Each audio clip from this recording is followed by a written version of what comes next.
बिस्मिल्लाहिर्रहमानिर्रहीम।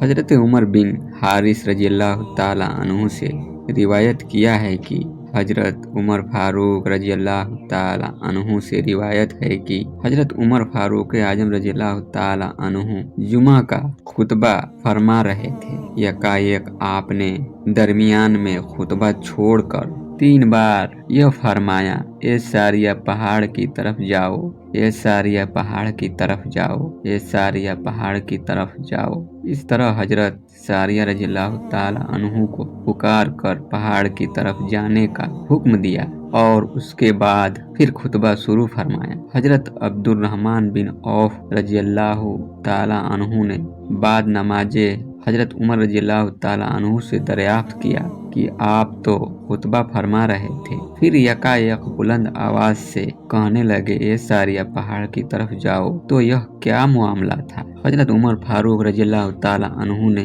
फरमाया, कसम है खुदाए ताला की कि मैं ऐसा कहने पर मजबूर हो गया था कि मैंने मुसलमानों को देखा कि वह पहाड़ के पास लड़ रहे हैं और कुफार उनको आगे और पीछे से घेरे हुए हैं। यह देखकर मुझसे जब न हो सका, मतलब बर्दाश्त न हो सका और मैंने कह दिया, ये सारिया पहाड़ की तरफ जाओ। इस वाक़ये के कुछ रोज बाद हजरत सारिया रज़ियल्लाहु ताला अन्हु का काशिद एक खत लेकर आया जिसमें लिखा था कि हम लोग जुमा के दिन कुफार से लड़ रहे थे और करीब ही था कि हम शिकस्त खा जाते कि ठीक जुमा की नमाज के वक़्त हमने किसी की आवाज़ सुनी, ये सारिया पहाड़ की तरफ हट जाओ। उस आवाज़ को सुनकर हम पहाड़ की तरफ चले गए तो खुदाए ताला ने काफिरों को शिकस्त दी, हमने उन्हें कत्ल कर डाला। इस तरह हमको फतह हासिल हो गई और हजरत फारूक आजम रज़ियल्लाहु ताला अन्हु ने मुल्के रूम में एक लश्कर भेजा।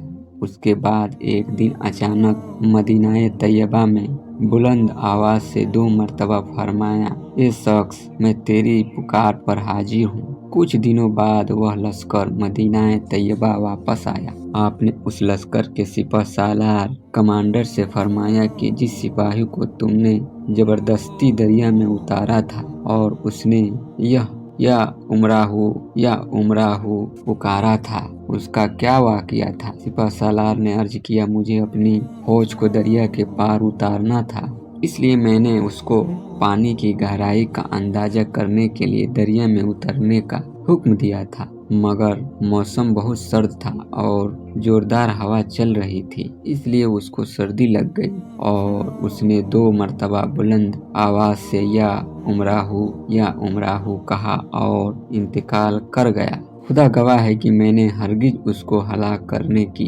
नीयत से दरिया में उतरने का हुक्म नहीं दिया था। आपने फरमाया, ऐसे मौसम में उस सिपाही का दरिया की गहराई में उतारना कत्ले खता के हुक्म में है, लिहाजा अपने माल से तुम उसके वारिसों को उसका खून बहा जान का बदला अदा करो। इस वाक़ये से मालूम हुआ कि नेहाबंद जो मुल्क ईरान में है, वहाँ पर लड़ाई करने वाले मुजाहिदीन इस्लाम को हजरत उमर रज़ियल्लाहु ताला अन्हु ने मदीना मुनव्वरा से देखा और मुल्क रूम में सिपाही को जबरदस्ती दरिया में उतारे जाने को वहीं से मुलाहजा फरमाई और यह इल्म गैब है जिसे आपने लोगों पर जाहिर फरमा कर साबित कर दिया कि गैरुल्लाह के लिए इल्म गैब का अकीदा हक है।